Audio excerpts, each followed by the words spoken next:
Well, it's been a while, and I figured I was in the middle of doing my makeup, and then I was like, you know what, let me just start recording while I'm in kind of the semi mindset and kind of catch you guys up. I also have a bag reveal that I'm going to show you, and it's been a hot minute since I've been on YouTube, and I'm going to tell you why I've been missing. And it's really because I've had kind of like a hormonal meltdown of sorts. And I guess they call it like cougar puberty, which is called perimenopause. And I would say since the beginning of this year, I've been like full swing affected by it. But I have definitely been feeling like not myself. And when people say brain fog, I didn't really understand what that meant until I got brain fog. And I literally, because one thing that I used to love doing was editing videos. It was very therapeutic for me. I was always in the zone, in a state of flow, and I could totally focus and just get through hours of editing because I felt it was therapeutic. And it just got to a point this year where I had no interest in doing it, but not even the interest, it was, I didn't have the bandwidth, the mental energy, the mental concentration or focus, or like even the attention span to be sitting there for like 5 minutes even to be doing any kind of editing. And if you can't edit your videos, then you've got no videos to put out. So, you know, and then just the energy of filming videos is just a lot too. There's a lot of barriers to, you know, make excuses of why you don't want to film. And a lot of it has to do with, well, one of them has to do with like just hair or makeup and like just the energy to do that. And I did not have energy to do that.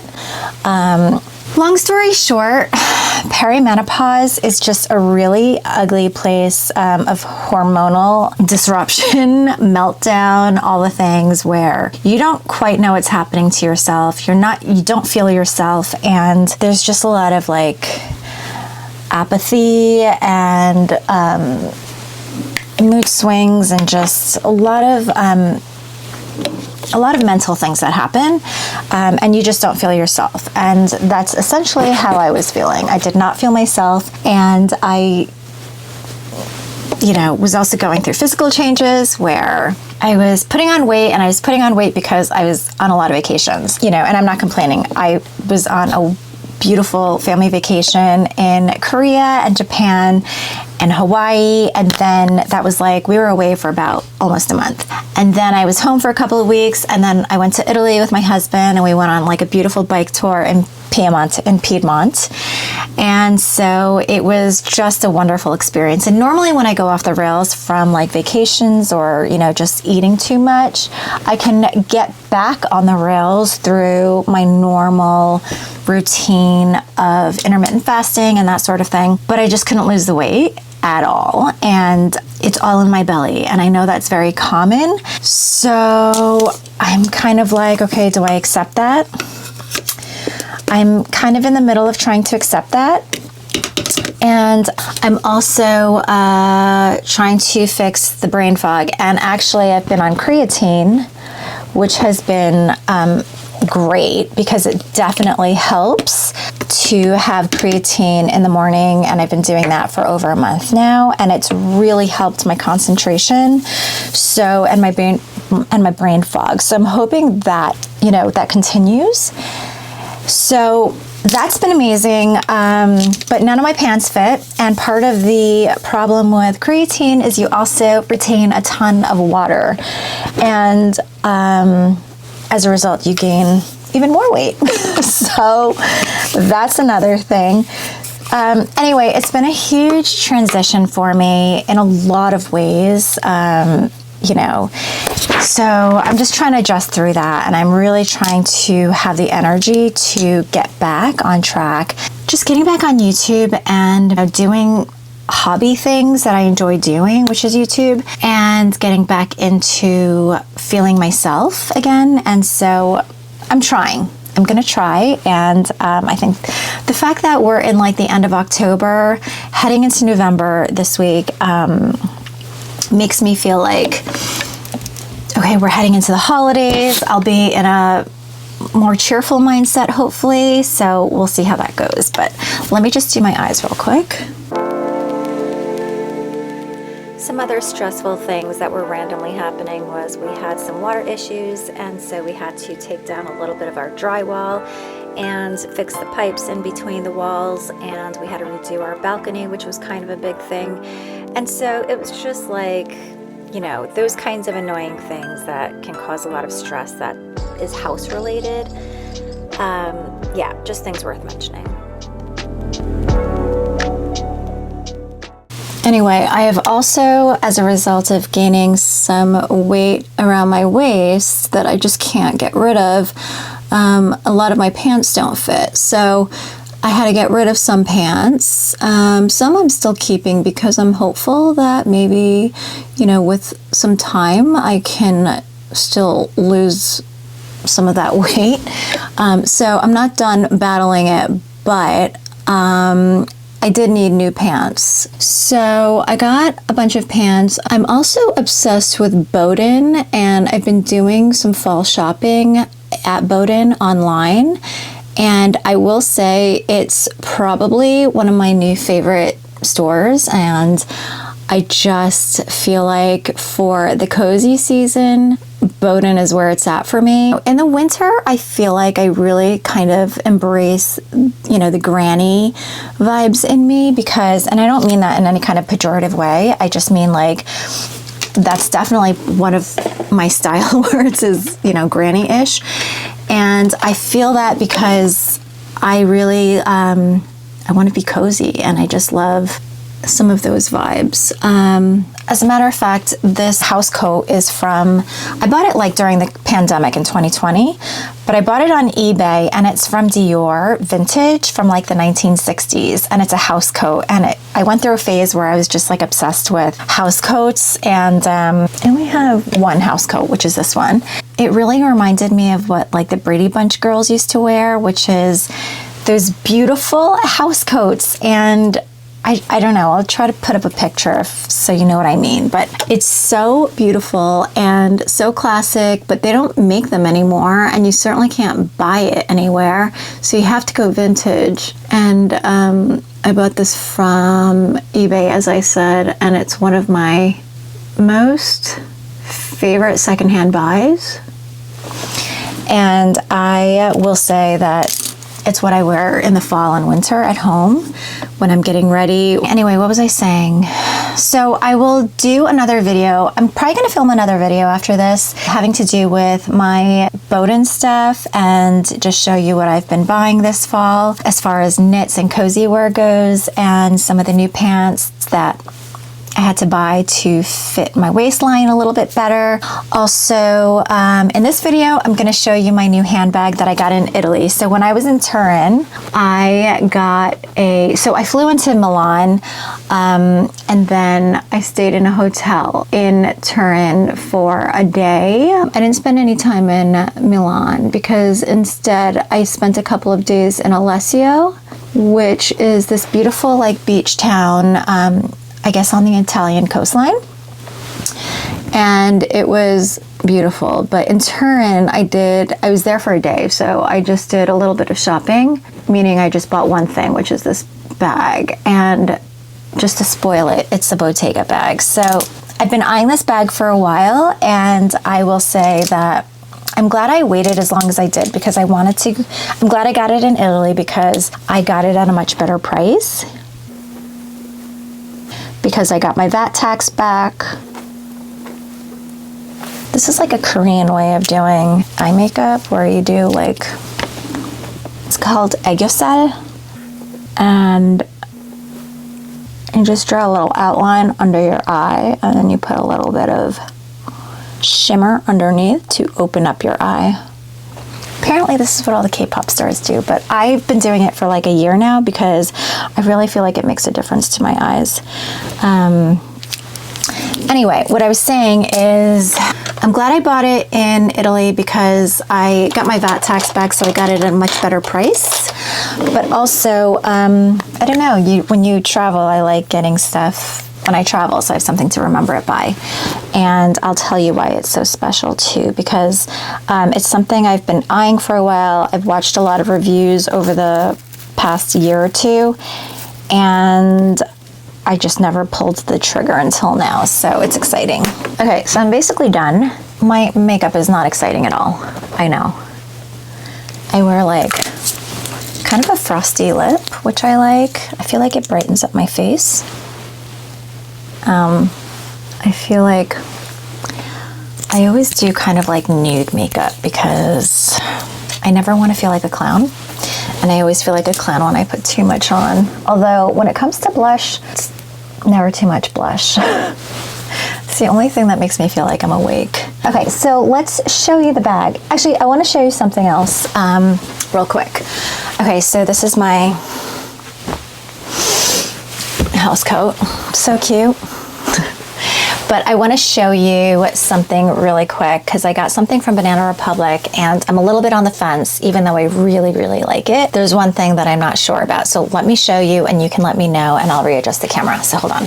Okay, so let me know what you think about this. So I got this on sale from Banana Republic in the store, and I did try it on when I was in the store, and I really thought this was so cute, and it zips up, and it's obviously a denim jacket with the corduroy cuffs and collar. And I just think it's so adorable. And I loved that it's a little bit cropped. There's something very different about it where it's not just like your regular boring barn jacket. And I just thought, so cute, love it, love the color of the denim and just everything. But the one thing that makes this jacket a little bit different is that it's a trapeze style. So it's kind of like this. Now, unless I do this, you can't tell. So if you have your arms down, which I'm going to have my arms down most of the day, when I'm wearing this, it does not look weird or anything like that. It's more just like, I don't know, if I'm reaching for something, I don't know. So I'm like, I don't know if I like that.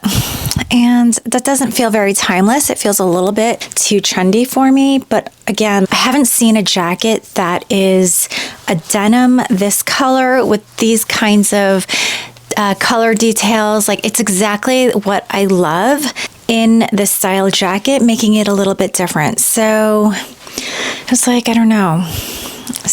And I feel like if it's not a hell yes, then it's a no. And I'm a little bit unsure, but let me know what your thoughts are about this. I mean, it's a seasonal jacket. Obviously, you're only going to be wearing it like spring and fall, I suppose. Maybe a little bit in the summer if you're by the water. Yeah, I just think it's so adorable. Anyway, let me know what you think. And you can obviously unzip it. And oops, sorry, I just flashed without a bra on. Not that there's anything to see, but so this is what it looks unzipped, and it's still cute. I might keep it, and it's very unique and still timeless otherwise. So, but let me know your thoughts. Okay, now let me show you the handbag that I got and why I think it's so cool and special. Hold on one second. Let me actually just get changed. Okay, so I got changed and I wanted to show you my new bag. So this is the bag that I got when I was in Italy and I was in Piedmont, but I was cycling in Piedmont, but I was intern for a day and I had a little bit of time to do a little bit of browsing.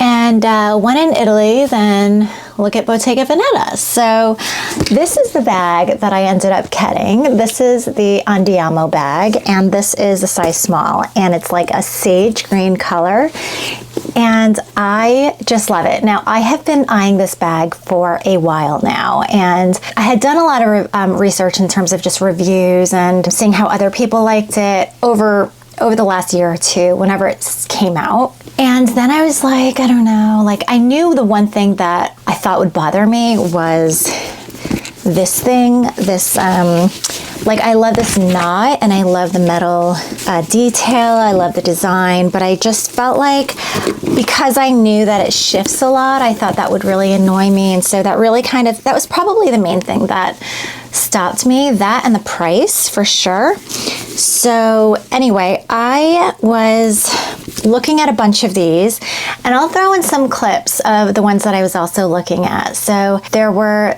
So many beautiful options. I was looking purely at the size small, which again is this one. And it was between this and the brown suede color. And the suede was glorious. It was so beautiful. And I just loved it so much. But I just knew that me and suede wouldn't get along long term. And I just worried that it was gonna get damaged. And then if it got damaged, it just totally changes, you know, how pretty it is. Because I didn't want to baby a suede bag, essentially is what it came down to, even though it was so gorgeous. And, you know, if it had nothing to do with maintenance, then I would totally have gotten the suede one. For the size of this, the surface area was just a bit bigger than I wanted to take care of for suede. Anyway, it was between this and the suede bag, but I love this color because this is like a sage green color. I'm a green girl. Now, if this was a mint green, I would have been like drooling and like foaming at the mouth. But it's still a beautiful sage green color. It's a soft green. I didn't want like a really true green like my Chanel 19. Like, I know it shows blue in videos, but like this is actually a green color. So if you compare it, it's night and day, two totally different bags. Also, I'm gonna do a comparison on this Fendi baguette and this Andiamo bag because I feel like in terms of functionality, it could be quite similar. And this is one of the classics at Fendi. This is one of the classics at Bottega. So I don't know, I just feel like that might be a good comparison video. So I'll do that.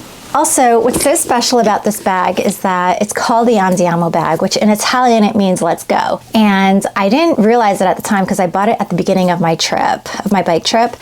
And one of the things that we always said every day on our bike trip was Andiamo, which means let's go. So it's just such a fitting bag that this bag is called Andiamo, and that we were saying Andiamo every day on the bikes, and it was just such a fun and beautiful experience. And 5 days biking in Piedmont is amazing. But anyway, this is the bag.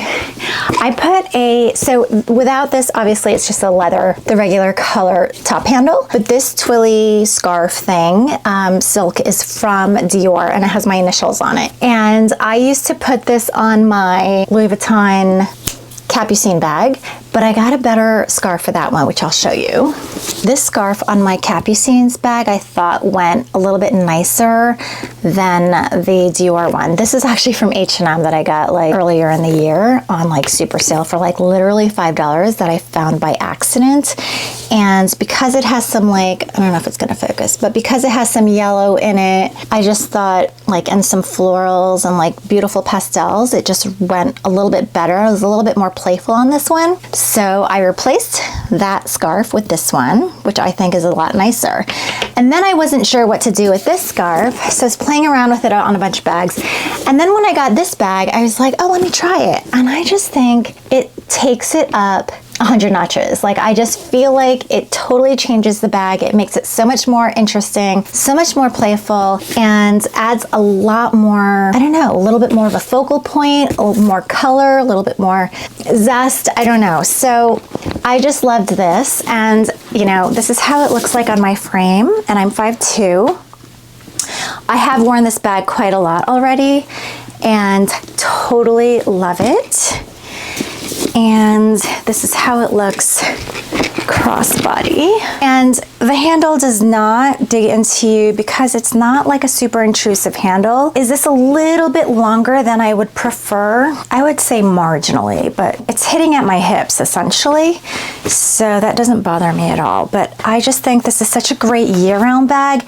The other problem with the suede bag was that I felt like it was definitely only a fall bag, whereas this is a year-round bag. I could wear this all year round. I don't have to worry about it. I wouldn't ever wear the suede bag in the winter just because of the snow and the moisture and the precipitation. So yeah, it would only be like a one season wonder bag, which I'm not into for that price. It was $1,000 cheaper to buy it in Italy than it was to buy it here at home, which is great savings. And you know, I say savings, but it was still a lot of money. Yeah, I love this. Let me know what you think. If you have this bag or if you're considering it, I'm definitely going to do a review on this, and I'm definitely going to do a comparison comparisons, so stay tuned for that. I think after this, I'm going to film a video on some of the new fall pieces that I bought and some of the pants that I had to buy to fit my waist.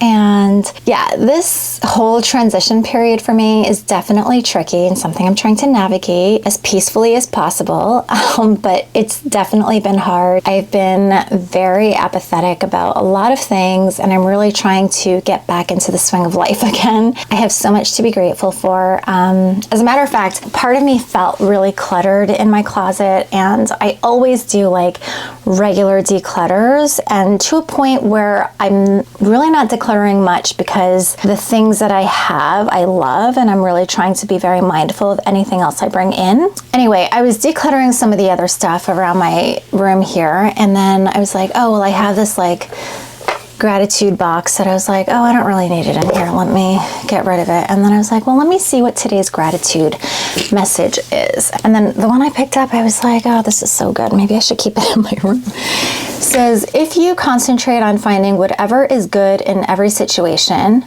you will discover that your life will suddenly be filled with gratitude, a feeling that nurtures the soul. And I was like, true, so true. Oh, this is by Rabbi Harold Kushner. I know Rabbi Harold Kushner, not personally, but I've heard one of his podcasts or interviews from many years ago because my therapist had recommended it. So I think I'm going to keep this in my closet for a little while as constant reminders. And let me know what other videos you might want to see from me. I'm trying to put a list together of things that I am going to record, and one of them is like a tag, the comparison, a couple of fashion videos, which I know don't do well, but I don't care because the fashion videos are really for me, to be honest. It's really helped me when I have those days that I can't find anything to wear, because I tend to get amnesia when it comes to outfits. I'll put like a really great outfit together and I'll be like, oh, this is so great. And fast forward even like a week or two later, I'll be like, how do I wear this again? And so I actually do refer back to my old videos on outfit ideas to remind myself of those. And so I find that really helpful. Yeah, I'm really trying to get back into the swing of things. If you have any advice on how to get through the cougar puberty years, let me know. I would love to hear those. Like, I was listening to a really great podcast. Let me get a little bit more comfortable because I'm like hunched over. Hold on. Anyway, I was listening to Diary of a CEO podcast, and he's got always a lot of interesting guests who come on. And one of them was a group of women who were, you know, different types of doctors, but focus a lot on women's health and hormones and things like that. So it was so insightful. And if I can link it below, I will do that. But it was really about like, I didn't like the title of the video because it really had to do with like why you should never miss a period or something like that. But it really doesn't have to do with that. It has more to do with general hormonal health for women specifically. And towards the end, it addresses a lot more about perimenopause, but just how hormones work. And it was so interesting because we all know what testosterone is, but like, I can't say I really understood what estrogen did and how it affects my body. And so it was just interesting to hear how estrogen affects your body as just a regular functioning adult female, but then how that changes towards your later years. And I'm part of my late 40s now, and I'm definitely in that place where I'm having a full-on hormonal meltdown. And, you know, it's been such a taboo topic where no one talks about it. My doctor doesn't know anything about it. I've had my hormones tested.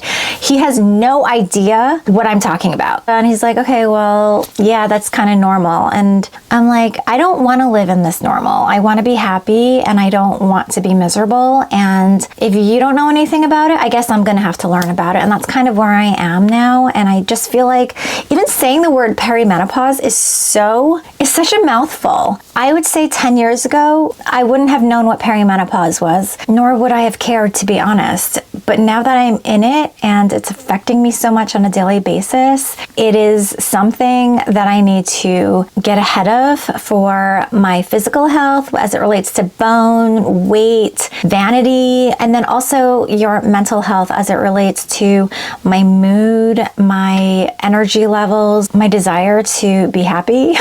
One of the really interesting things that I didn't know that I just learned was that like suicide rates are really high for women in this stage of transitioning. Also, you know, divorce rates are really high. And I'm not saying like I'm anywhere in that category at all, but like I can see it. I understand why that is. And if rates are really high for suicide and divorce during this transitioning period, that's really scary. And women are not educated about it. And I don't like it. So anyway, the onus is on us, unfortunately, to do the research for yourself and to advocate for yourself. And that's kind of where I'm at right now. Anyway, so let me know if you enjoy this video. And if you want to see more, hit the like button because that really helps my small channel out. It also helps me to kind of propel myself forward. And yeah, I just need a little bit more affirmation. And I'm not saying I need like internet affirmation, not at all. So if you enjoy this, hit the like button. Thank you so much for watching. I hope to see you soon.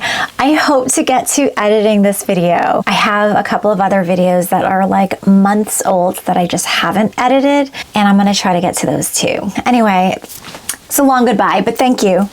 Bye.